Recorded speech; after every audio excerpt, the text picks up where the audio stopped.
Fala, fala, piazada. Seguinte, hoje estou aqui com um convidado especial. Para quem não sabe, Eduardo Borges foi o primeiro nômade brasileiro, né? Aí que desbravou o nomadismo digital aí na internet. Inclusive, foi uma das pessoas que me inspirou a ser um nômade, ser um nômade assim com um lifestyle um pouco diferente e necessariamente ter uma pegada um pouco mais no seu estilo, na sua personalização. Então, assim, seja muito bem-vindo, Edu. Pode se apresentar. Valeu, Guto. Pô, grande prazer, cara, estar aqui. Adoro poder. Não participo muito de podcast, como você sabe, mas com você é um prazer especial. Opa, valeu, Piá. Inclusive, me conta aí um pouco mais sobre você. Me conta aí como foi sua jornada nômade, para quem não te conhece. Mas, pra a galera... Cara, Oi.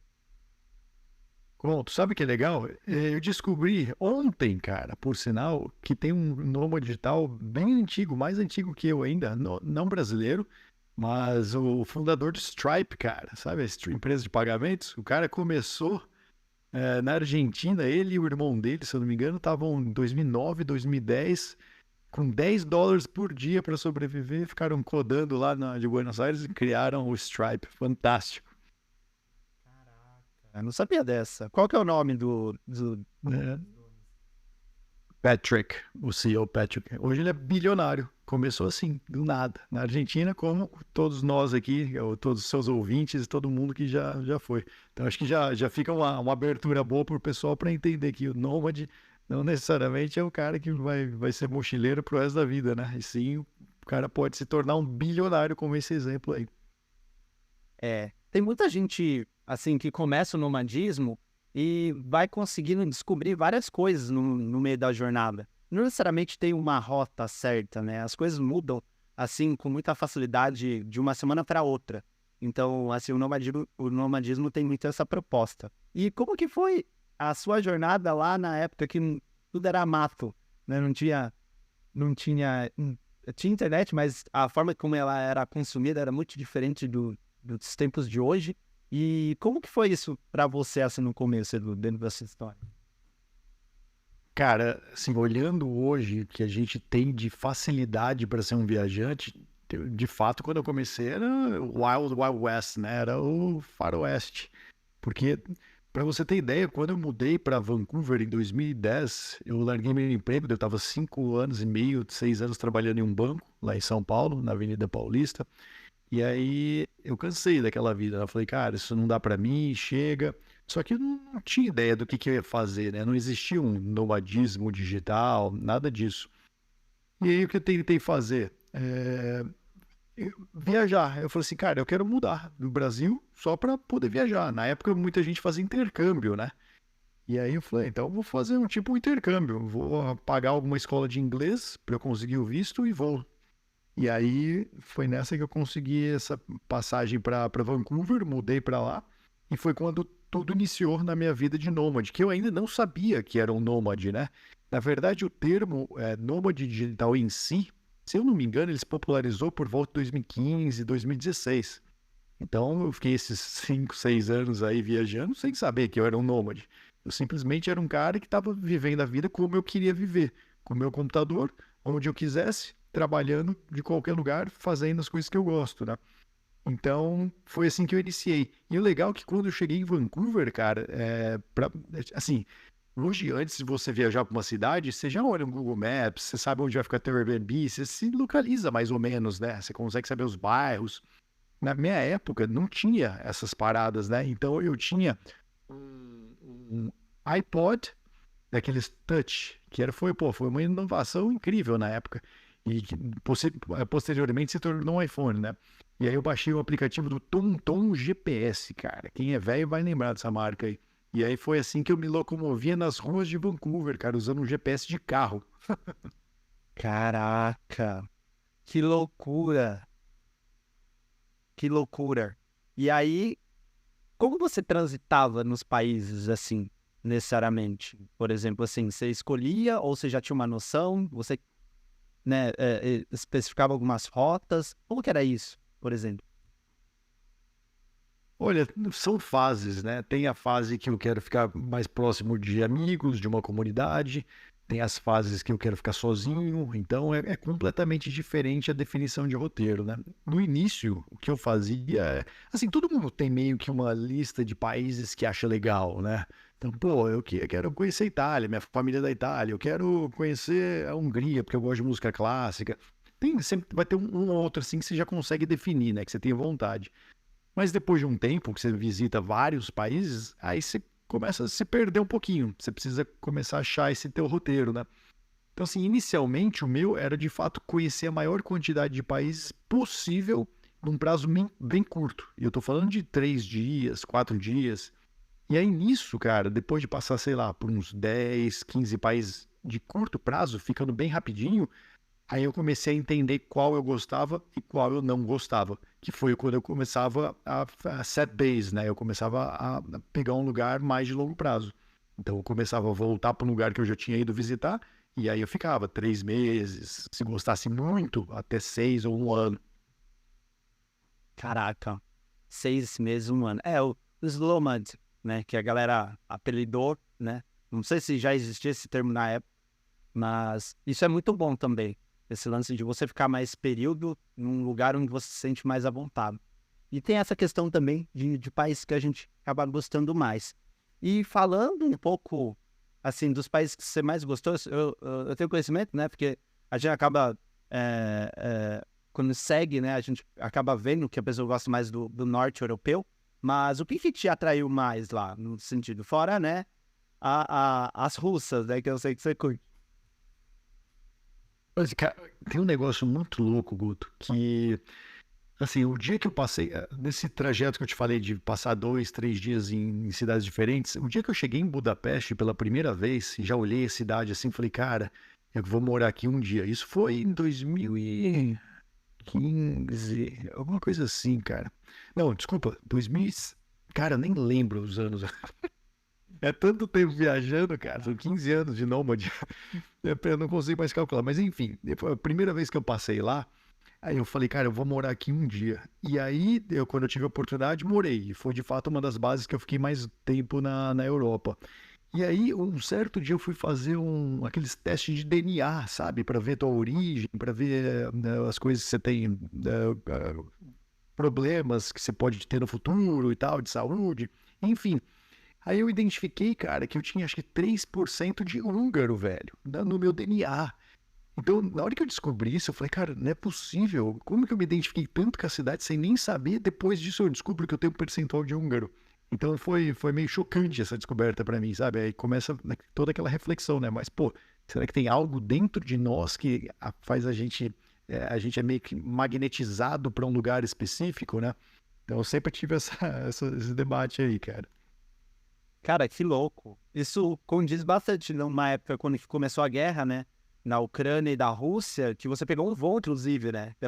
Eu acompanhei, eu lembro isso, assim, facilmente, assim. E realmente foi por conta de uma conexão que você teve muito, né? Apesar, né, de ter saído no exame. Que legal, Edu. É massa, massa. Na Ucrânia, eu fui logo que teve a revolução, cara. Foi em 2013, se eu não me engano. Eu tava morando na Grécia, eu acho, em Tessalonique. E aí, acho que era isso. E aí eu peguei, eu abri o Skyscanner e botei voos to anywhere, né? Aí você vai pro lugar mais barato. E aí tinha um voo de Tessalonique para Kiev, se eu não me engano. E eu falei, pô, vou pra Ucrânia. Só que isso tinha sido um mês depois deles derrubarem aquele avião, se eu não me engano, da Malaysian Airlines, que lá na fronteira com a Rússia. Então estava iniciando, eles estavam em processo da revolução da Ucrânia, né? E aí, um mês depois, tô eu lá, andando nas ruas, sem falar uma palavra. E naquela época, a Ucrânia, ninguém falava inglês, né, cara? Não tinha Uber, não tinha Google Maps, porque era tudo em cirílico. Era muito foda. E aí eu tava lá, eu desbravando os países. Então, assim, eu fui para muito lugar que era muito difícil aos olhos de quem viaja hoje, sabe? E aí isso, pô, velho, você vira casca grossa, né, cara? Depois tá preparado para ir em qualquer lugar do mundo, exceto alguns países perigosos da África. Isso confesso que eu não fui ainda, né? Realmente, assim, com mais frequência que você viaja, vai para uns países mais, vamos dizer assim, mais casca grossa, é outro ritmo depois quando você vai para um país turístico, por exemplo, porque lá a regra é meio mais fácil de ser seguida e conhecer gente, enfim. Poxa, que massa. E a Ásia, falando de Ásia? Guto, Oi. falando de Ásia também, falando de turista, é bom que o assunto já bate um pouco aí, né? Tem um negócio muito interessante do Nômade, que quem tá ouvindo isso aqui já deve ter um pezinho nômade, né? Mas a gente não gosta de ser turista, né, cara? Porque turista é um povo chato, é o cara que fica lá, paga mais caro para fazer as coisas, se enfia em fila gigante. Enfim, para mim, eu prefiro ficar em casa, trabalhando no emprego, no escritório todo dia, do que ser um turista. Mas o nômade é muito diferente disso, porque a gente consegue fazer as coisas não necessariamente porque são turísticas, né? Você, por exemplo, está num lugar agora que é zero turístico. Então, assim, eu fiz muito isso no meu início de nômade. Então, por exemplo, Paris. Pô, eu odiava Paris. Eu não via graça alguma em ficar lá. Mas era o país top do turismo naquela época. Então, eu acho que por esse fato de eu nunca ter me identificado muito com ser um turista, eu quis desbravar bastante esses países que não eram muito turísticos. Então eu acabei naturalmente indo lá mais pro leste europeu e tal, porque, cara, falar em Polônia hoje é normal, pô, todo mundo já conhece, sabe, já ouviu falar de Warsaw, né, que tem uma puta estrutura, uma cidade legal. Mas, cara, há 10 anos atrás, você falava de Polônia, os caras não sabiam nem o que é isso, não sabem onde que fica a Polônia, né? E realmente era muito diferente do que é hoje, né? Acho que o acesso digital chegou para essa galera e os jovens falam mais inglês também, né? Então mudou tudo na parte das viagens, inclusive os lugares que se tornaram muito turísticos, né? Então, assim, vou dar um exemplo de Bali, tá? Já que a gente vai falar de Ásia. Bali, para mim, é um lugar que eu fui pela primeira vez em 2015, eu acho. E, cara, fantástico. Amei Bali naquela época. Não gosto da parte de precisar de moto, porque eu confesso que eu não sei pilotar motinho, sou bem ruim nisso aí. Mas e eu sei que eu vou me acidentar se eu fizer. Mas a Bali sempre foi muito incrível, sabe? Só que agora, cara, Bali é um caos. Não que seja ruim, tá? Mas ele é um caos. É tipo Floripa também. Floripa tá se tornando um pouco assim no Brasil, né? Há uns 10 anos atrás, Floripa era incrível. Agora tem muito trânsito, muito turista. Então acho que tem essa tendência natural de acontecer. A Ásia, por ser muito grande, cara, já tem muita gente. Por exemplo, Bangkok, por mais que você jogue turista lá dentro, ela vai continuar o mesmo caos. Porque é uma cidade gigante, né? Muito trânsito, muita confusão. Então o turismo nem atrapalha tanto, só sobe os preços, né? Mas eu hoje, em termos de continente, assim, cara, eu sou apaixonado pela Ásia. Eu acho que eu acho que a Europa, depois de tantos problemas que ela começou a enfrentar agora nos últimos meses ou anos, eu acho que a Ásia está entrando pro top aí da lista de países, de continentes do mundo para se morar. A Ásia é o futuro, né? Trazendo esse ponto em relação à segurança, a questão da cultura também, que acaba sendo bem forte, essa disrupção e também as tecnologias que estão chegando aqui. Singapura, inclusive, está tendo vários eventos lá. E China também, o que rola lá de tecnologia é uma coisa absurda. Uns eventos que vai de 5 a 10 andares. Assim. Então, assim, falando um pouco em relação a isso, e o turismo também, assim como você trouxe a introdução, Edu, é um pouco complicado de lidar. Então, por exemplo, eu me sinto nesse papel também, no tipo, eu quero fugir desse pessoal que só quer bater foto e também, né, ter aquela correria de 20 dias de férias e aí eles tentam engolir tudo de uma vez, pacotes turísticos, etc e tal. Então, é uma coisa um pouco, assim, pensativa de ficar de lado. Então, tem muito essa pegada. E o fato também de você conseguir se aproximar, né, da cultura local. Acho que isso acaba sendo um diferencial dentro da sua experiência, né, quando que se trata um pouco de Ásia ou qualquer outro país que seja. Então, você sai daquela bolha e acaba conseguindo ter acesso a uma coisa que, assim, faz mais parte do dia a dia deles, como não só de turista. E, inclusive, assim, Bangkok é bem isso mesmo, não importa, você pode enfiar mais gente lá. Aquilo já é caos por caos, né? Então, assim, Bangkok é um lugar que eu gosto bastante. Me remete a São Paulo, mas é um São Paulo 50 vezes mais insano e mais internacional, né? Porque São Paulo não tem esse nível de uma cidade tão internacional comparando com com Bangkok. E falando um pouco dos lugares que você já morou em Bangkok, por exemplo, onde você já comentou que morou no Scar Bar, né? Dá uma introdução aí pra galera. Cara, Bangkok, a minha história é longa, viu? Acho que foi a primeira vez em 2005, cara, pra lá. Puta, eu amo Bangkok, acho uma cidade incrível. Na primeira vez que. Eu falo que Bangkok é igual sushi, você come pela primeira vez, você não gosta muito, não. Mas aí depois você entende a parada, você fala, pô, é bom demais isso aqui, cara. Então, assim, cara, eu sou apaixonado por Bangkok, mas tem muito problema também. É bom deixar claro isso aí para as pessoas. Se eu tô procurando uma base de longo prazo eu digo mais de 6 meses, tá? Esse é o longo pro nômade, né? É, Bangkok, cara, é uma poluição braba. Então, assim, você vai sair na rua, você vai engolir fumaça o dia inteiro. Isso chega uma hora que cansa. Então, assim, pra morar um mês é de boa. Mas, pô, ficar um ano ali com aquela poluição na tua boca, aí, os tuk-tuk buzinando, cheiro de frango queimado, frango frito às 4:30 da manhã, de café da manhã. É muita loucura, cara. Mas é muito legal ao mesmo tempo. Então, assim, eu sempre tentei em Bangkok. Eu ficava lá na região Tonglor, que é onde eu gosto mais. Só que às vezes, como eu fico muito lá, eu resolvi explorar lugares novos. Eu morei um tempo aquele edifício lá que hoje teve o Hangover, né? O filme, como chama? Hangover, Se Beber Não Case, né? E aí eu fiquei lá, só que eu achei que ia ser, né, uma puta história pra contar. A única história que eu tenho pra contar é que é cheio de barata no corredor mesmo, falar bem a verdade. O Pedrinho tá bem caidão já. Caraca. Aí na hora que gravaram, era um puta hotel de luxo, né? Mas não é mais não, cara. Já se foi a época boa do Scar Bar. Foi. Foi. Então, eu acabei, assim, Scar Bar é um lugar muito, assim, tem uma vista incrível lá em cima para ver um sunset. O pessoal fica tentando te enfiar bebida o tempo inteiro lá no terraço, mas enfim, é um lugar bem legal, mas é, é essas coisas, né? Em relação a quando fica muito turístico e aí a qualidade cai bastante. E em relação a essa pegada mais Slomad, que aí no caso é mais de tempo, é, como que você acha assim que os nômades eles lidam com esse aspecto? Porque assim, a pegada hoje é muito pula-pula, né? Então você sempre tá pulando para um canto, pulando para o outro. Então eu vejo que você sempre foi mais de longo prazo, apesar, né? Por mais tempo que você acaba estando aí nessa jornada nômade.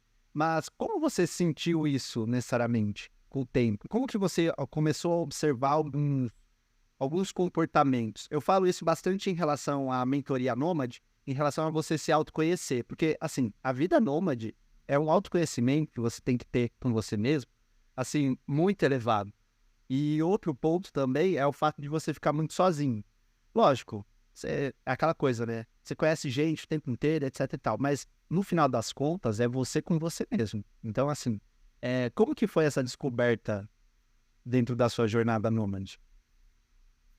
Ô, Guto, eu acho que a parte do autoconhecimento tem duas partes aí dela, né? O hoje e o que você vai ser depois. Então, assim, o autoconhecer hoje é muito importante, você consegue fazer isso com as suas reflexões. Mas o que você vai ser depois, sabe, no futuro é muito difícil, cara. E quando você tá viajando, há uma tendência de você acelerar muito esse processo de você se transformar em outra pessoa. Então, assim, não é uma pessoa que não necessariamente você sempre sonhou em ser, mas sim alguém diferente do que você é hoje. Então, eu sempre me perdi um pouco nisso aí, sabe? Eu fui tantas pessoas, cara, desde que eu comecei a viajar, porque eu tinha 23 anos de idade. Hoje eu tenho 38, cara. Então, assim, eu passei por muito processo da minha vida de evolução, de mudança comportamental, de download de consciência, porque eu sempre quis acelerar todo esse processo. Então, assim, como eu tenho oportunidade de fazer algo diferente, então, por exemplo, hoje na tua cidade, as pessoas convivem com os mesmos amigos, elas fazem as mesmas coisas e elas debatem sobre os mesmos assuntos. Quando você se livra disso, você tem a oportunidade de conversar sobre coisas diferentes, falar com pessoas novas o tempo todo, você vai evoluir mais rápido, você vai se transformar mais rápido, né? Então, isso aconteceu bastante comigo, cara. Aí, o que acontecia Um país que era incrível inicialmente, não necessariamente vai ser daqui 2 anos mais. E não que o país tenha mudado, mas você internamente mudou. Então você não está mais buscando aquele tipo de lugar. Outro exemplo também, que funciona de forma bem prática para todo mundo, é definir o lugar que você vai morar estando solteiro ou estando com alguém, estando com um parceiro. Cara, muda bastante o teu roteiro com isso aí, sabe? Então, o Eduardo solteiro e o Eduardo casado foram para lugares totalmente distintos. Justamente porque é isso, né? Você tem que ir buscando o que você é naquele momento, mas preparado para mudar completamente para quem você vai se tornar. Que você realmente é muito difícil saber. Cara, você falou muitas coisas assim, que são muito pontuais e fazem muito sentido. Esse lance da gente se transformar muito rápido é uma parada muito frenética. E é aquela coisa com você mesmo também, né? É você se autoconhecer em cada país, ou necessariamente em cada período, e assim, é muito louco. Então, assim, é uma mensagem que você acaba recebendo, necessariamente você tem que passar isso, porque você fica se reciclando, assim, com mais frequência. Caraca, faz muito sentido isso. E em relação ao... nossa, é um papo, assim, se deixar, vai para muitas camadas, assim, vamos dizer. E falando em administrar tempo, em relação ao que você acaba fazendo, né? Porque quando que a gente trabalha e viaja, tem essa questão. E se você, né, é um nomad ou um nômade mais agitado, no caso, ou um nômade mais lento, né, traduzindo do slow, né? No caso, como que você lidou com isso, nesse sentido? Eu acho assim, quem é mais novo, igual quando eu era, quando eu comecei a viajar, tem energia para fazer muita coisa que hoje, depois de velho.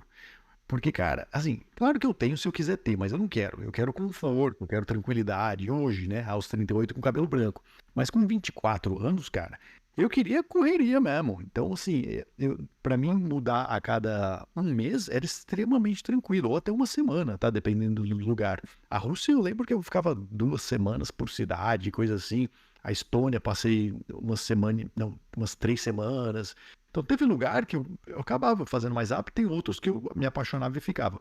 Eu acho que há uma tendência da gente ficar viajando rápido pela excitação de estar fazendo aquilo, mas depois você vai naturalmente reduzir, porque a excitação vai reduzir também. Você vai começar a notar em certo momento que as coisas não são tão diferentes assim.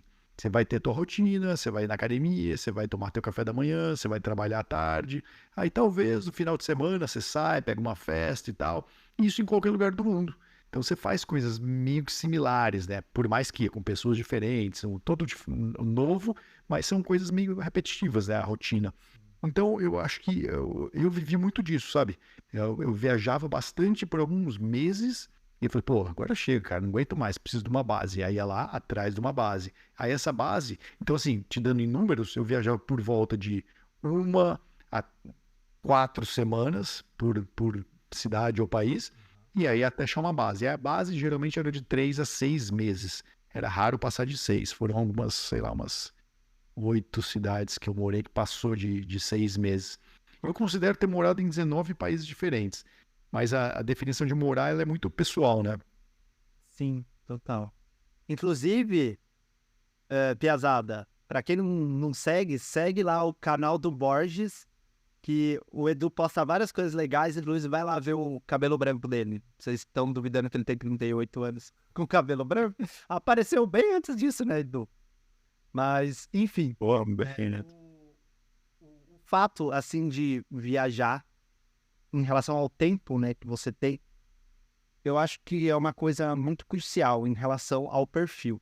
E não só isso também, mas o impacto que você tem dentro da sua performance de trabalhar, né? Porque você vai se conhecendo, você vai aprendendo no sentido, tipo assim, eu consigo fixar aqui e trabalhar tanto tempo. Em 1 hora eu faço tantas tarefas, em 4 horas eu faço tantas tarefas, num dia eu tenho tantas horas para fazer. Então, quando você organiza isso, fica muito mais fácil de você aproveitar o tempo para você querer explorar algo mais novo nesse sentido. Tipo assim, eu quero, sei lá, ir para um lugar diferente, ou num café diferente, ou, enfim, conhecer a cidade. E outro ponto que eu achei bem legal que você trouxe é em relação à base. Como que você sentia esse lance da base? Porque eu venho sentindo isso nos últimos tempos aqui na Ásia. Não achei que essa sensação iria vir tão rápido. E qual que foi a sua sensação em relação a isso, à base, Lu? Eu acho que a base vem de uma necessidade, ou seja, você está começando a ficar cansado de tanta logística, porque a logística é extremamente cansativa, cara. Tem que ficar viajando, pegando mala, fazendo check-in, aí procurando lugar para ficar, aí você chega no lugar é ruim, aí não tem comida boa lá para você comer, aí até descobrir um restaurante já passou uma semana, aí você não encontra uma academia que aceita fazer mensal. Enfim, tem vários probleminhas ali de ficar mudando. Isso vai te desgastando um pouco, né? Isso aliado a estar em um lugar que você fala, cara, aqui é tudo muito convenient, né? É tudo muito fácil, muito prático, né? Então eu acho que quando você bate esses dois pontos do cansaço com da praticidade de estar num lugar, eu acho que você começa a achar que é uma base válida, sabe? Então, assim, claro que você pode amar o lugar também e tal, mas eu acho que não é só de estar apaixonado pelo lugar, tem que ser conveniente, tem que ser fácil de morar lá.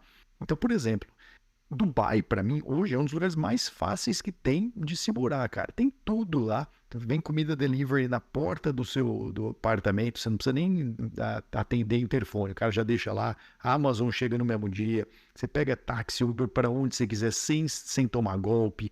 A imigração é extremamente rápida, o aeroporto é muito bom. É tudo muito fácil, sabe? Então é um lugar que eu conseguiria ter como base. Mas, por exemplo, se eu pego outro lugar, deixa eu pensar um que é mais difícil.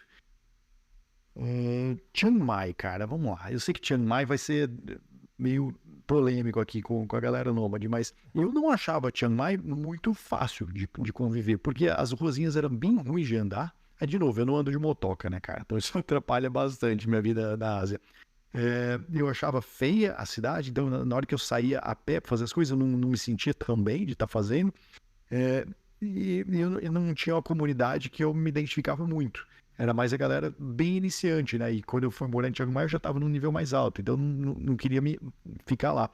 Então eu acho assim, eu nunca pensei em ter Chiang Mai como uma base. Mas muita gente tem, entendeu? Então acho que por isso que eu quis dar esse exemplo, para deixar claro que é muito pessoal essa tua sensação de estar na hora de ter uma base e aqui é uma boa base. Sim, faz bastante sentido. Eu acho que assim, nessa percepção de viagem e se a cidade vai te oferecer aquele nível que você está buscando, também impacta bastante a rede de contatos que você vai construir ali, né? Necessariamente. Por exemplo, se você quiser criar um projeto ou necessariamente procurar pessoas para trabalhar junto ou coisas assim desse sentido, aí, de repente, o lugar que você passa vai diminuir um pouco essa questão da sua frequência. Então, faz muito sentido esse aspecto. Inclusive, você tem... E só ainda mais adicionando um negócio aí, o fator comunidade para quem está iniciando é muito importante, cara.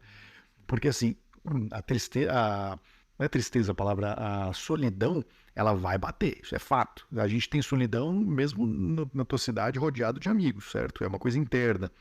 Mas quando você está num lugar que você tem bastante amigos, a sensação de solidão tende a ser reduzida, né? Então, pro cara que acabou de abandonar o país dele e para viajar pela primeira vez, ele vai tomar uma porrada sentimental, não adianta, ele precisa passar por aquilo. Porém, estar em lugares que existam comunidades, ou seja, que ele consiga fazer amizade mais rápido, ajuda bastante também nessa jornada nômade inicial. Vai chegar um momento, espero que chegue para todo mundo, de querer quebrar isso aí, falar, pô, mas eu preciso passar por esse perrengue. Então, eu já fiz bastante isso aí. Foi quando eu mudei para a Ucrânia, por exemplo, e eu não conhecia ninguém. Quando eu mudei para a Suécia, que foi bem recente, eu também não conhecia ninguém. Eu fui justamente para a Suécia pelo fato de não ter um único amigo lá. Eu precisava me colocar nessa sensação de sair da zona de conforto mesmo, sabe? Então, tem esses pontos aí para o nômade iniciante se ligar. E falando sobre levels que você trouxe, eu achei super legal. Como você consegue identificar ou necessariamente ver os tipos de nômades de levels que tem? Eu tenho uma noção, mas eu queria que você falasse para Piazza. Diz da categoria de iniciante e tal? É. Cara, eu lembro que eu escrevi um e-book em 2015 e até tinha umas categorias bonitinhas lá que eu tinha feito, mas eu nem lembro como que era. Assim, vou tentar simplificar. Eu acho que tem o nômade que está iniciando, que é mais um viajante mesmo. Ele ainda não está trabalhando pra caramba do laptop e tal. Ele tem um cliente ou outro, então ele está ganhando seus $1.000, $2.000 por mês e tá indo para os lugares mais baratos, né? Então, eu acho que esse é o nômade inicial, é o comum, né? O cara vai em Chiang Mai, como eu mencionei, vai passar em Bali, ainda não tem condições de ir para uma Dubai, de ir para Amsterdã, para Londres, esse tipo de lugar. Tem depois disso, esse é o nômade digital, né? Depois disso, a gente começa a entrar numa categoria, assim, teu business começa a crescer, por exemplo.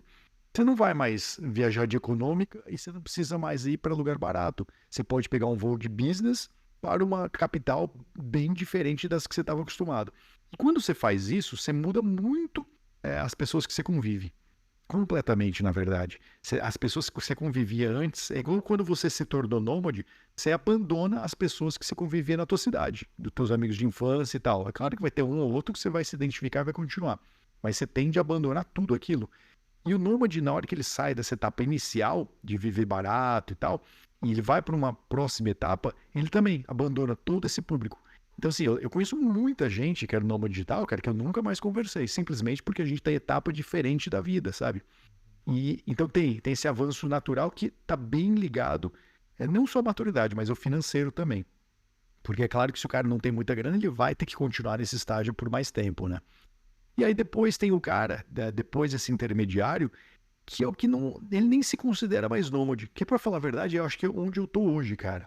Eu viajei no mundo inteiro, eu tenho liberdade para viajar na hora que eu quiser. Se eu quiser mudar amanhã para outro país, eu consigo mudar. Porém, eu não preciso fazer isso. Por quê? Eu arrumei uma base que é muito boa para mim, e aí quando dá vontade de viajar, eu viajo. Então, assim, semana passada eu fui, semana retrasada eu fui para Dubai. Há uns 3 meses atrás eu fui para Portugal, eu fui para Suíça. Eu fico viajando quando dá vontade de viajar. Eu sou um nômade digital ativo? Não. Mas, assim, tá no meu sangue, né? E como eu mencionei, quando eu iniciei, eu nem nômade era, né? Eu era simplesmente uma pessoa que tentava viver a vida como eu queria viver. E se precisasse viajar de vez em quando, eu viajava. É meio que um reset, né? Você dá um reset na sua forma de viajar, porque a vida nômade, no final das contas, é um pouco disso. Você sempre vai estar se reinventando. Não tem um padrão, necessariamente, mas existe essas pequenas, vamos dizer assim, esses pequenos clusters, né? Categorias. Então, assim, é muito legal entender também as fases, e isso tá dentro da gente. Então, a gente pode, necessariamente, tomar um partido de falar assim, quero ir para um lugar que eu tenho saudade de ir, só que com outra pessoa ou de outra forma. Aí você acaba trazendo isso de uma percepção diferente dentro da sua vida, assim. E qual semelhança você notou nos últimos períodos que você se mudou? Poucas vezes. Tipo, essa última experiência que você teve, foi uma experiência que você só foi. Como que foi isso, necessariamente? Agora que você está com mais tempo, assim, com uma base, especificamente. Cara, boa pergunta, viu, Guto? É difícil fazer essa análise assim. Eu acho que o que muda, cara, é porque assim, a gente tá envelhecendo também, sabe? Não é que você só tá virando nômade, mudando, mas você tá envelhecendo também. Você tá mudando os gostos da vida, as coisas que você quer conversar a respeito, o tipo de business que você ainda quer tocar, né? Que você quer fazer no teu dia a dia, a rotina que você quer ter. Isso vai mudar para qualquer ser humano, seja ele nômade ou não. Hoje eu me identifico muito tentando sair um pouco da parte, porque assim, eu vivi muito lifestyle, tá? Minha vida inteira, inteira não, da parte de nômade, ela sempre foi dedicada à qualidade de vida. O que isso quer dizer? Eu, por exemplo, eu tinha uma agência que eu tinha que atender clientes, só que os clientes começaram a me atrapalhar porque eu tinha que fazer call. E, cara, quando eu tenho que fazer call, eu tenho que fazer agenda. E eu odeio agenda, cara. Eu odeio ter que marcar um horário específico para fazer alguma coisa, a não ser um. E aí, eu fechei minha agência. Eu demiti todos os meus clientes, pelo simples fato de que eu queria viver qualquer hora, fazer o que eu quisesse. Hoje eu já estou numa fase um pouquinho diferente, eu consigo entender que eu posso gerar mais valor para a sociedade, para a comunidade que a gente vive, sabe? Então, assim, aproveitei muito a vida só para mim, de uma forma supostamente egoísta, né? Você define o que você precisa, o que você quer fazer e você vai atrás disso aí. Mas hoje eu vejo uma parte de entregar um pouco do meu tempo para devolver, meio que para a comunidade. Então, é uma questão mais de maturidade também, né? Mas eu acho que por ter viajado muito e já aproveitado tudo que eu gostaria de ter aproveitado na vida, porque eu realmente morei em todos os lugares que eu tive vontade de morar, cara. Hoje não tem um país que eu falo, pô, queria ter morado lá. Não tenho, eu já morei em todos que eu queria. Tem uns que eu quero visitar e tal, que eu não fui ainda, mas morar eu já morei em todos. Eu aproveitei muito, né? Então acho que agora o foco que eu busco não é mais do nomadismo em si. Apesar dele sempre vai estar dentro de mim, né? Sim, total. E os tipos de perfil também que você identifica em relação aos mais agitados e os mais tranquilos, como você enxerga isso? Por exemplo, eu entendo assim uma comparação meio, eu sei que comparar já tá errado, mas no sentido tipo assim, uma pessoa mais social e uma pessoa mais introvertida, por exemplo. Então, como você vê isso no mundo nômade? Porque existe isso de N formas. Tipo, eu sou mais extrovertido, total. Você é mais introvertido, por exemplo. E os dois têm um perfil muito, Cara, assim, diferente de viajar. E não só isso, de como faz as coisas. eu vou te falar assim, todo mundo tá ouvindo a gente aqui agora em português, já tem um benefício imenso de ter nascido num país de altíssima necessidade de comunicação. O brasileiro já nasce falando e ouvindo muito, né? Uhum. E se pega um europeu, por exemplo, então assim, se eu comparar um introvertido brasileiro com um introvertido europeu, o cara é muito diferente, porque os caras lá são bem mais introvertidos do que a gente, sabe? Por mais que você seja introvertido aqui, você ainda vai ter que se virar com algumas coisas que você consegue fazer com mais facilidade.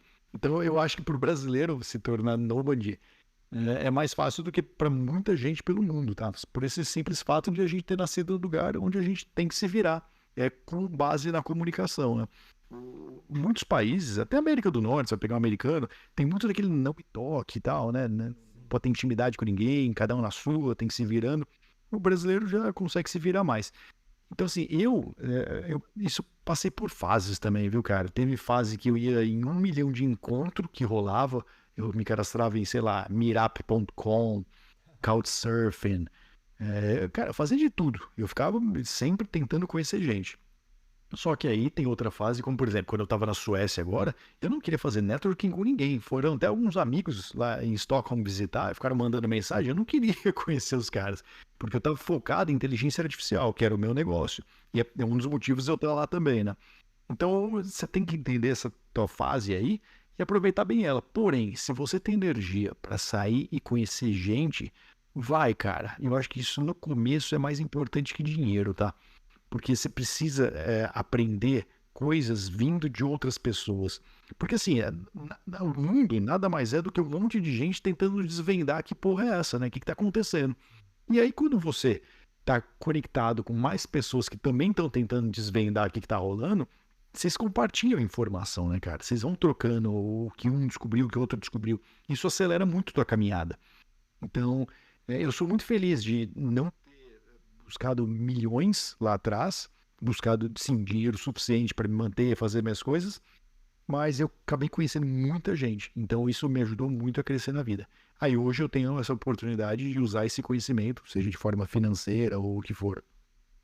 Sim, muito legal. E compartilhar, né? Que é uma coisa, assim como você disse anteriormente, só que eu puxei outro assunto, mas em relação à criação do Achievers, né? Que é um grupo, né? Para quem não sabe, é um grupo do Edu, que ele reuniu gente do mundo inteiro para se conectar e trocar informação. Então lá a gente acaba tendo alguns assuntos semelhantes que a gente discute em um dia específico. Então, assim, é muito legal ver isso, a maneira que você trouxe em relação à ideia e comunidade. Era uma coisa que meio que faltava um pouco você criar, né? Como que foi essa criação? Você criou de um dia para a noite? Conta aí. Cara, o que rolou. Você tá me ouvindo? Tá me ouvindo. O que rolou foi assim. Chega nessa fase que eu mencionei que você tá querendo de um pouco mais de introversão, que você não quer se conectar com tantas pessoas, você ainda precisa de alguém. Ninguém vive sozinho. Você não consegue se enfiar no meio do mato e ficar por 10 anos lá. Quase ninguém consegue fazer isso, sabe? Você realmente vai ficar meio maluco. Então, eu falei assim, pô, eu preciso ainda me conectar com pessoas. Porém, eu tenho que filtrar quem são essas pessoas. E foi daí que eu resolvi criar essa comunidade, né, Timbers, mas com um filtro muito alto, para pessoas que de fato eu teria interesse em sentar e conversar e bater papo com ela. E não o amigo que eu tinha na escola, que ficava falando quem pegou quem, ou, sabe, coisinha boba. Eu acho que a partir do momento que você tem essa oportunidade de se conectar com essas pessoas, você continua tendo amizade, você continua tendo sua comunidade de forma muito mais reduzida, obviamente, do que um cara que vai em festa de hostel, porém é mais satisfeito também, porque eu acho que o conhecimento que você está absorvendo condiz mais com a tua realidade atual, né? Então acho que foi por isso que eu quis criar também, cara, meio que por mim mesmo. Eu falei, pô, tá na hora de me conectar com gente legal aqui no Brasil. E como eu voltei a morar aqui como base, né? Seria ótimo ter essa comunidade aí. E não tem, né, cara? É muito difícil encontrar isso aí. Comunidade brasileira, molecada, um querendo convencer o outro que é mais rico que o outro, ou é muito ego, é muita besteira, enfim. Eu acho que falta um negócio de gente mais evoluída mentalmente, sabe? Não financeiramente, para essas pessoas crescerem juntas. Porque no final das contas, não é só o Porsche que tem, o Rolex que acaba tendo, quais lugares foram, quanto gastou nas baladas que foi, ou quem beijou, tantos. Então, tipo assim, é mais aquele lance de você realmente se sentir à vontade. É como se você estivesse abrindo, vamos por assim, fazendo um churrasco para aqueles amigos mais próximos. Tipo assim, essas pessoas me deixam, né, mais confortado no sentido dos papos que vai ter. E, assim, tem gente que fala sobre tudo, né? Então, isso é muito legal, assim, do grupo, assim. Foi um dos grupos, assim, que eu me permaneço até hoje muito ativo nesse sentido, porque é uma galera que puxa, assim, você muito tem dessa liderança também, então já trabalhei com muitos líderes aí, tanto de multinacional, tanto de empresas aí, de softwares, enfim, mas é aquela coisa, você consegue se olhar e admirar e falar assim, eu quero fazer parte disso. Então, é uma coisa assim que você construiu que ficou muito legal. Inclusive, Piazada, se vocês tiverem interesse, o Edu abre a vaga lá. Assim, quando dá na telha, né, Edu? Você fala assim, hoje eu vou abrir. E aí, o pessoal se inscreve aí, passa pelo filtro. E eu sou chato, é bom saberem que eu sou chato. Tem que ser mesmo, porque assim, hoje em dia já virou, né, bagunça, né, grupo. Então, assim, a gente nem fica muito em relação ao WhatsApp, a gente troca, mas geralmente fica centralizado no Discord. Então, é outra plataforma também que isso acaba forçando a barreira, né, da galera de começar a utilizar uma plataforma diferente do seu dia a dia para você conseguir, né, no mínimo, buscar uma frequência diferente. Porque se você ficar só em grupos de WhatsApp, você sabe, né? É aquele turbilhão de mensagem que fica e, enfim, é aquela poluição. Cara, tem muita gente, eu chamo de gente zumbi, que ainda não teve o download de consciência na cabeça e ainda se porta de forma extremamente automatizada. Um NPC também, tem várias formas de definir essas pessoas que você vai conseguir identificar, você sabe quem são elas. Você tem que sair delas, você tem que conseguir encontrar pessoas que não são. E o legal de viajar é que te dá essa oportunidade. Então, assim, quando você nasce, eu nasci no interior de São Paulo, cara, qual que é a chance de ter um monte de gente fantástica? Ela é baixa, porque as que são, de fato, querem sair de lá. Elas não querem ficar num lugar que também não tem ninguém mais para elas, sabe? Então, quando você viaja, você vai encontrando essas pessoas aos poucos. E aí você vai levando elas na sua bagagem por resto da sua vida. Então, o legal de você ser um nômade, ter acesso ao mundo, é esse. Você pode se conectar com pessoas que você jamais iria se conectar na tua cidade, onde você vive e tal. Porém, é o tipo de pessoa que você precisa na sua vida. Se você fosse definir, pô, preciso de 10 amigos, pessoas incríveis para mudar minha vida, onde elas estão? elas não estão numa cidade, todas elas estão pelo mundo. Então isso te dá a oportunidade também, né, de começar a ir buscar isso aí. E, pô, aí você vai se sentindo uma pessoa mais completa, né? Você vai recebendo um incentivo, né? No sentido, assim, eu quero andar com essa turma no recreio, entendeu? Eu quero ter esses, não copiar o estilo de vida, mas eu quero ter algo, assim, que eu consiga calibrar e ter algo divertido junto, que eu quero construir, que seja algo semelhante a essas pessoas. Eu acho, assim, isso do caralho. Eu acho que, assim, infelizmente, poucas pessoas têm essa mentalidade, até por isso, né? Os NPCs aí ganham aí destaque, mas o fato de você conseguir construir isso dentro da sua jornada, independente de onde você é. Eu nasci, por exemplo, numa cidade que tem 10 mil habitantes, eu nasci numa cidade que chama Tabatinga, que é no interior do interior de São Paulo. E lá eu permaneci por 5 anos, que eu morava lá, morava com a minha avó, e com meu avô e com meus pais também, e aí eu fui para Botucatu, que é próximo da sua cidade, inclusive. Então, aí eu permaneci lá por boa parte, até os 20 anos. Aí eu comecei a explorar. E aí, esse explorar, que é um pezinho, né? Você já tem aquilo. Quando você tem, começa a movimentar, e em grupos, principalmente, isso fica mais nítido que você vai ser mais, assim, do mundo, vamos dizer assim. E pra piazada aí que já tem esse feeling em relação ao mundo, preste atenção, comece a expandir um pouco a sua jornada, a sua vida, as suas conexões em grupos diferentes para você ter uma opinião mais firme, mais forte, um olhar assim, onde acaba sendo mais clínico em diferentes grupos que você faz parte. Então, assim, isso acaba sendo muito útil, né? Não só para você que está aí ouvindo, que acaba sendo mais novo, mas também para você, no meio dessa jornada, começou a conseguir crescer e sair desse modelo NPC e ser uma pessoa assim mais, vamos dizer assim, mais evoluída nesse aspecto. E não ficar só rodando o feed do Instagram, enfim, desejando a vida de uma pessoa alheia. Deseje ter a sua vida, entendeu? A sua vida completa de uma forma que você olhe para trás e olhe para ela e fale assim, porra, eu vivi bem e foi muito divertida essa jornada, né? Porque é que nem aquela coisa, né? No final das contas, ninguém em lugar do mundo sabe onde a gente vai parar. Então, que a gente olhe com orgulho essa nossa trajetória, falei, ó, valeu a pena. E eu trouxe algumas pessoas aqui para viverem e terem essa experiência comigo. E aí é muito legal, porque, como eu citei lá no começo, o Edu foi essa pessoa para mim. E as outras pessoas que eu conheço dentro do meu ciclo, eu sou o único nômade, por exemplo. Então, eu acabo interferindo na visão de cada pessoa em um grupo diferente que eu acabo fazendo parte. Isso pode mudar um pouco a cabeça delas no sentido de que tem outras formas de viver, não necessariamente aquela que foi padronizada, que você tem que fazer, que você tem que seguir os moldes. Enfim, você pode ser diferente, ou necessariamente pode ter uma vida nômade. Mas, porra, prazer demais, Edu, ter você aqui. Muito bom, de verdade, estou muito contente. Inclusive, É isso, Guto. a Isa, que foi uma antiga amiga, ela que me passou seu Instagram. Um beijo, Isa, pra você, porque, assim, essa coisa da internet de você compartilhar um perfil, alguma coisa do tipo, transforma as pessoas, entendeu? Só que é aquela coisa, né?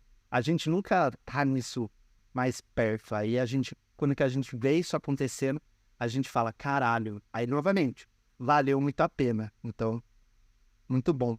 E você sabe, você mencionou que eu servi como exemplo para você, mas você tem que parar para pensar que você também serve de exemplo para muita gente. E essas pessoas que aprenderam com você vão servir de exemplo para outras.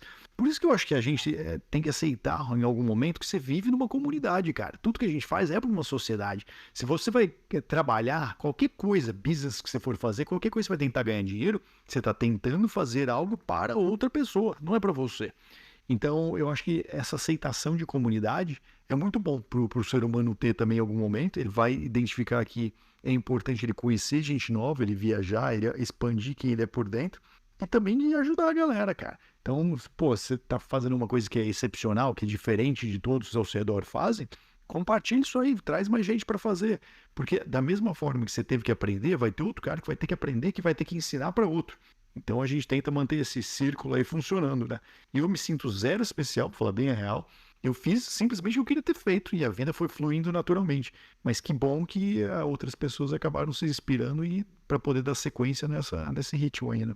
Total. E tem esse ponto também. Acho que assim, você fazer o que você quer fazer. Assim, quer virada de chave? Faz o que você quer fazer, porra. Entendeu? Você não tem que ficar. Ah, mas fulano, mas. O que você quer fazer? Eu quero fazer. Vai lá, vai, faz. Acabou. Então, isso é muito do nosso instinto, só que a gente é muito moldado por conta, né, de um sistema que a gente já aprendeu, né, como ter que se comportar.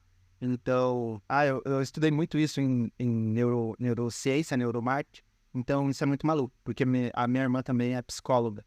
Então eu comi os livros dela em relação a comportamental, essa questão de como uma sociedade funciona em massa. E também na faculdade eu acabei tendo psicologia do consumo, filosofia do consumo e antropologia do consumo. Então, assim, me direcionou muito como ser humano e lidar com outros seres humanos e necessariamente o fato de você construir a sua trajetória. No final das contas, é a sua trajetória. Então, faz muito, muito sentido. Isso é muito foda, muito legal. E aceitar que você não vai definir ela, mas você pode olhar para o lado que você gostaria de ir. Aí, quem sabe, você chega nele. E você tem o poder da escolha, aquela coisa, tipo assim, quero fazer. Vamos ver, vai ser divertido, vamos testar. É a vida sendo vida. E trazendo outro ponto também, assim, eu não sei como você se sentiu aqui na Ásia, eu me senti muito mais livre, assim, em relação à segurança, em relação a pensamento, em relação a diferentes pensamentos de mundo que você acaba tendo quando vem para cá, porque é uma outra chavinha que você vira. Então, assim, a Ásia me dá muito essa sensação de paz, entendeu? Essa questão de você compartilhar as coisas com as pessoas. A filosofia por si só, a filosofia oriental, ela tem muito mais esse aspecto. Lógico, o capitalismo, a pegada ocidental também muito rola aqui desse lado, mas de qualquer forma, as coisas acabam sendo mais leves. Essa é a sensação que eu tenho, assim. Não sei qual que foi a sua sensação quando você veio para cá, mas Eu concordo, principalmente para países budistas, né, cara? Então, assim, tem países ruins da Ásia também, é bom a gente ter isso em mente, né, cara? Porém, eu acho que eu sou um grande apreciador do budismo, né? Eu não tenho uma religião, né? Nunca fui uma pessoa religiosa, mas acho muito legal a história do budismo, o ensinamento do budismo. Não que eu queira dizer que é uma religião, porque na minha opinião não é, mas eu acho que país como a Tailândia, por exemplo, ela é muito boa por isso. As pessoas têm uma cabeça muito aberta, cara. Elas não estão te julgando tanto assim, sabe? Quando um ser humano faz. Porque acho que elas não vivem tanto de ego. Porque o budismo não existe ego ali dentro, né, cara? Você não tem materialismo. Então, que é um pouco oposto do que você vive na tua cidade, né? Eu acho que a maioria dos lugares, 99% do lugar que você nasceu no Brasil, você vai sofrer com isso, com gente querendo que você mostre materialismo para elas, para você se encaixar, né? Já em outros países desse tipo, é tua conversa que importa, né? O que você tem dentro de você para falar, e não quem você mostra ser. E realmente isso dá um alívio grande na alma na hora que você tá nesses lugares aí. nossa, total. É muito louco isso. É muito louco. Por isso, né, que eu acabo falando pro pessoal, venham pra Ásia se vocês querem ter uma virada de chave diferente, assim, para vocês não necessariamente ir para os países turísticos, né, esses daí que a galera vai para bater foto, etc e tal, postar no Instagram. Busque também a sua espiritualidade, a sua individualidade, a forma de ver as coisas de um jeito mais humano, porque eu vejo que a gente já se perdeu em muitos aspectos nesse sentido. Eu estou incluso nele, eu não sou nem Buda na vida, mas tem aquela questão de você se autoavaliar com mais frequência. Isso acaba sendo, né, transparente, então as pessoas notam também a energia de uma pessoa para outra e necessariamente ver, né, como que ela necessariamente pensa. E quando você tem uma vida nômade, você também tem esse pensamento de sempre estar se transformando, entendeu? E essa transformação tanto acontece da sua forma de enxergar o mundo, como uma forma de você se enxergar você mesmo. Então isso é muito legal. E uma curiosidade pra gente encerrar aí, os lugares que eu mais reflito são bem curiosos. Um é o chuveiro e o outro é dentro de um avião. São dois lugares que conseguem mudar minha vida, cara. É muito curioso isso. Caralho, avião. Avião não tem como. E natureza. Natureza não tem como. Natureza é aquela coisa que te faz olhar a vida como um todo. Então tudo faz parte. Nossa, mas, porra, fechamos com chave de ouro, né? Bem filosófico. Bom demais. Muito obrigado, Edu. Quer falar mais alguma coisa antes de... Não, cara, é isso. Acho que minha mensagem já tá passada aí. Se você tem alguma coisa pra contribuir com a sua comunidade aí, defina quem é a comunidade que você quer que seja. Faça, cara, que vale a pena, você vai ser retribuído. Obrigado, Guto, pelo convite. Foi um grande prazer, cara, participar. Desculpa a demora por gravar, mas você me entende. Coisa à parte. Tamo junto. Obrigadão, Edu. Tchau, tchau, piazada. Valeu.